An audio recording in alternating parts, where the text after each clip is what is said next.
Aba, ang daming pagkain, Dewong. May baka, baboy, at saka manok.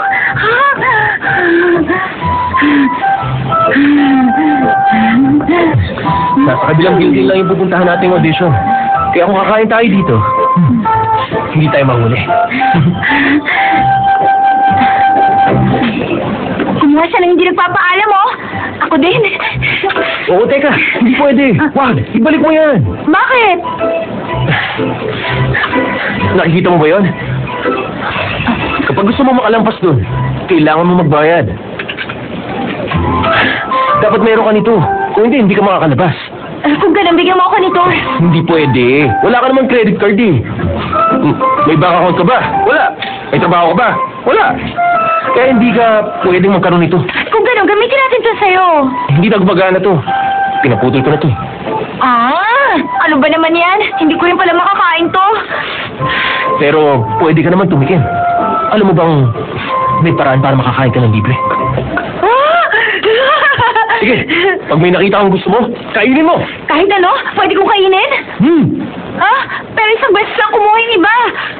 Ganon din ba ako? Yun naman ay kung marunong ka mahiya. Pero hindi ka naman tao, di ba? Kaya hindi ka dapat mahiya. At kahit nakatingin ng ibang tao sa'yo, hindi ka naman mapapahiya. Pero, magkunwari kang hindi mo ako kilala, ha? Oo!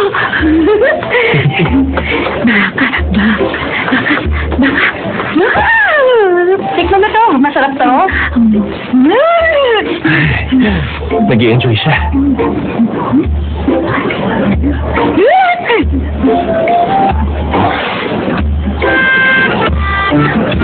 Init!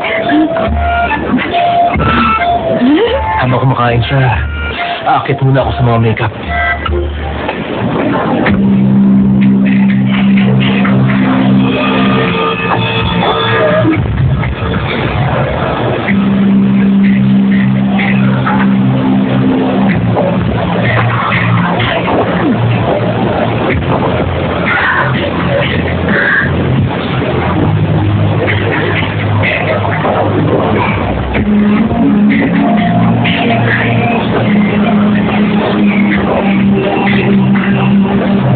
Nakakatuwa ba ang mundo ng mga tao, Miss Gumiko? Matapos ka makulong na matagal na panahon, masaya kang siguro. Sino ka? Huwag ka matakot. Hindi kita huhulihin basta-basta.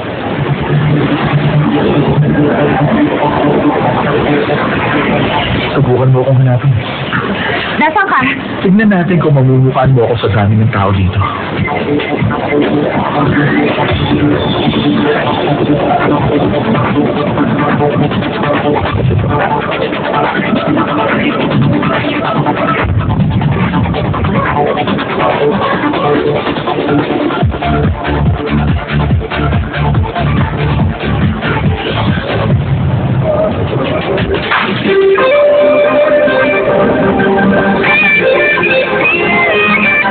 Nasaan ka? Magsalita ka lang.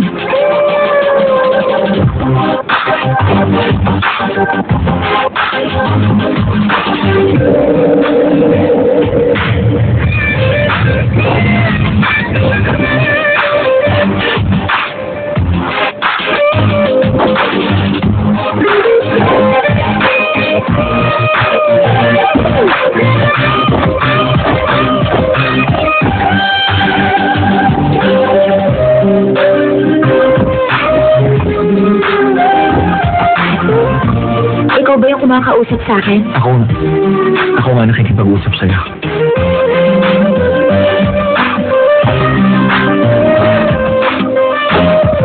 Hindi ko rin tunay na tao.